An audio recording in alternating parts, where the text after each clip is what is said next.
Hi everyone, welcome back for a little TLC. We are in the middle of our series about the cost of following Jesus, or what things tend to prevent us from following Jesus. Last week we talked about not wanting to leave our comforts in order to follow Jesus, and today we're going to be coming from the same chapter but a different verse. I'm talking about, I believe, familial ties, so our family preventing us from following Jesus. Let's get into it.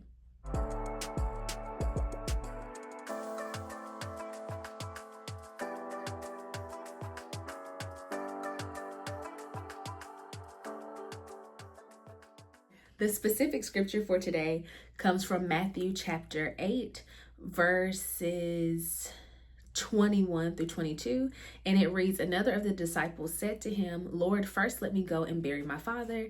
And Jesus said to him, 'Follow me and leave the dead to bury their dead.'" Woo, that sounds so harsh. Like the man just wants to go and bury his dead, Jesus. I will say one thing, as I've been studying the scripture, that many commentators say is that this person's father wasn't actually dead yet, but that he was kind of wanting to wait around for his father to die, and then come and follow Jesus. And one reason why folks think that is because Jewish tradition, or religious tradition required people to bury their dead rather quickly. So that would have been like a couple of hours of a delay if the man's father was actually dead. So I don't know if that makes you all feel a little bit better about Jesus's comment, knowing that potentially the man's father wasn't actually dead and he kind of just wanted to wait with him until he did die, and then he wanted to follow Jesus. Either way, I think it's pretty clear that Jesus is saying that sometimes you have to leave even your family connections, you're wanting to remain close to your family, even those who are sick and ailing, to be able to follow him. When Jesus says, "Let the dead bury their dead," I don't think that he was saying, like, literally let dead people bury their dead people, like they actually can't do that. But I think he's saying the spiritually dead, those who are not choosing to follow after him. He's saying let them bury them. Your main priority is to follow me. So I definitely think a reason why we do not follow Jesus with everything within us is because we have some familial obligations, some family ties, maybe family traditions that prevent us from wanting to do that, at least not right away.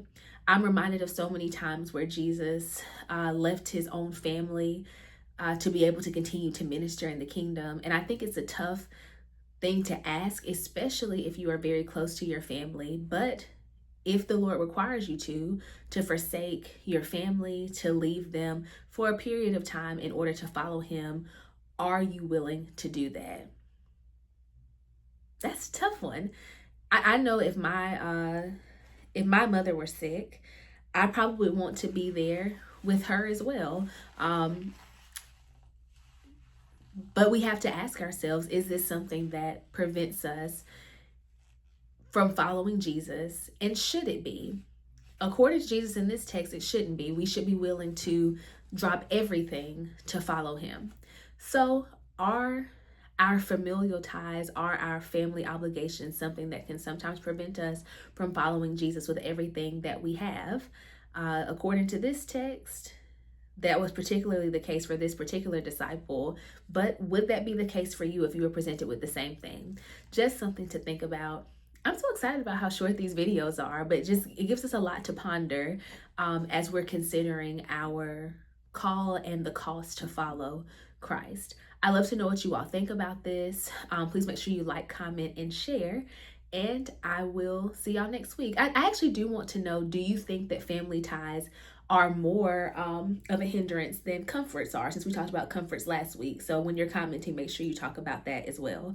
All right, hope everyone has had a wonderful day. I hope you have a wonderful week, and I'll see you next time for a little TLC. Bye-bye.